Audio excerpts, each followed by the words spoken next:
Anthony Joshua versus Deontay Wilder is the fight that everyone is talking about. It's the fight that many people think is going to happen next. Now, let's just say it doesn't. And the reason why I say that is because they are only rumours, but I've heard rumours that both guys are looking to have fights in October. All right, that doesn't necessarily mean they can't have the fight in January, depending on when in October. But I've heard a rumour from a few people that both guys are looking to fight. And it would make sense for both guys, truth be told. Not just for Joshua, but for Wilder too, We talk about Wilder, and look, I think that stylistically, Joshua is more favourable to Wilder than Wilder is to Joshua, if you think about it like that. But at the end of the day, Deontay Wilder has had one round in nearly 2 years. He fought October last year against Hellenius, and prior to that, he fought October 21 against Fury, albeit he went 11 rounds in defeat. But it's not a great deal of time to be in the ring, and albeit it was a good performance, a very good performance against Hellenius, he knocked him out in the round, did a better job than Joshua did.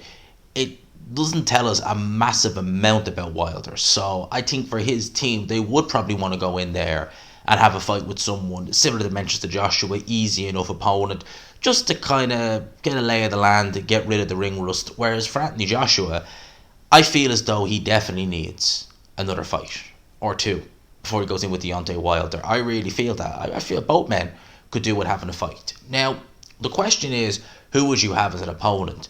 When you look at some of the people who were talked about for Anthony Joshua, they talked about Gerald Washington, who, with the benefit of hindsight, maybe that was the best opponent to come back against as opposed to Jermaine Franklin. Some people have talked about Franklin for Deontay Wilder.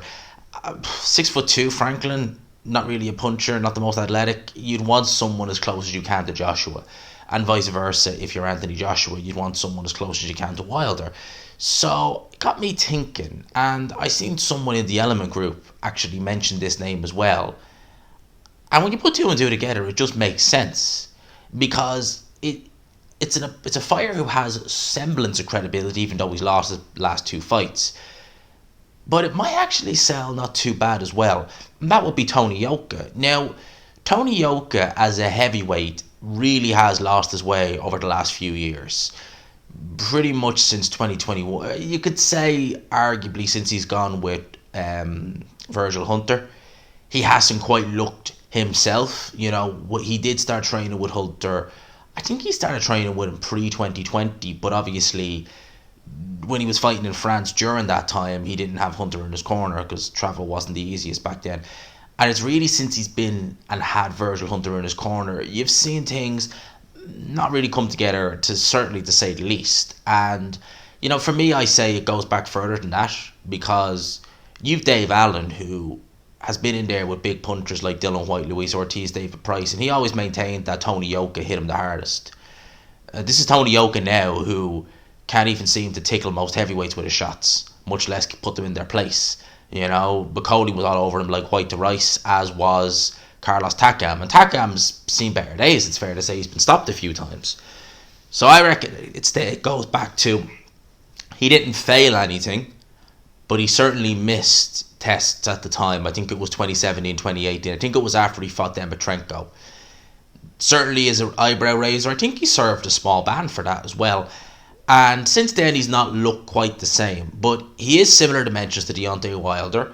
He fights primarily at long range. Not the biggest puncher in the world. Olympic gold medalist. The Battle of the Olympic gold medalists from two cycles. One in 2012, one in 2016. I don't know. I think that could do all right. And in terms of how I see the fight going, I'd make Joshua heavy favourite against Tony Yoka. But Tony Yoka is literally, he's 6'6", jabs at range, tries to let some straight shots go, doesn't really have an inside game, is not really going to trouble Anthony Joshua in terms of punching power, you would imagine, or physical strength. And, it would give Joshua a chance to, because as I said in the fight against Hellenius, his footwork looked good, his jab looked good. It would give him a chance to develop other areas of his game, because he needs to start working on defense more, take that head off center line. Tony Yoka is going to be jabbing at you, and his jab is better than Robert Hellenius. It's not much, but it is. So there you go. What do you think about that as an opponent? Tony Yoka versus Anthony Joshua. What do you think of that? Because it's the fight I've been thinking about, and if Eddie Hearn And, Deontay Wilder's team looked to both have fights in October because Joshua, although he got a bloody nose and his eye was a little bit swollen, he didn't really take that much punishment in the ground. Yeah, he took some jabs, but it wasn't like, you're thinking there might be a bit of a concussion there, and there wasn't anything like that. So he could be recovered to go mid-October, and I'm sure Wilder's not had a fight, so I'm sure he could fight someone in mid-October. Do you think that they do it? And how do you think Tony Yoka would do? Do you think that would be an opponent that you would pick, or do you think that that's even taking a step too far?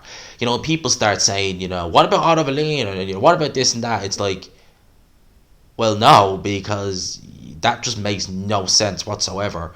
If you want to get your fighter prepared for a specific style, why the hell would you take a completely contrasting style and put him in there? It's just like, you want to be as familiar as you can with someone of these dimensions, this kind of fighting technique, so to speak. Why in God's name would you get the complete opposite? A southpaw who moves, as opposed to an orthodox fighter who was primarily a long-range fighter. Like, it just makes no sense. So that is why I would be saying Tony Yoka. And look, Tony Yoka's back-to-back losses. I mean, and he's still young. I think he's only 30. He's only 30, 31. So he's not old. And let's see. Look, if I was a betting man, I would say they probably will do Joshua versus Wilder next. Both guys probably won't get an interim fight. But if they do happen to be able to squeeze an interim fight in for both guys, with Wilder, I mean, I really don't know. I mean, you probably look at Gerald Washington again. I know he's already fought him and beaten him, but that's a similar style. With Joshua, Tony Yoka, there you go. Well, why not? Let me know your thoughts in the comments below. Not a long one, but I said I'd just do a video quickly on it. Let me know your thoughts. Hope you enjoyed the video, people. Smash the like button if you could. Hit subscribe if you haven't already. For now, lads and lassies, I'll leave it there. Peace.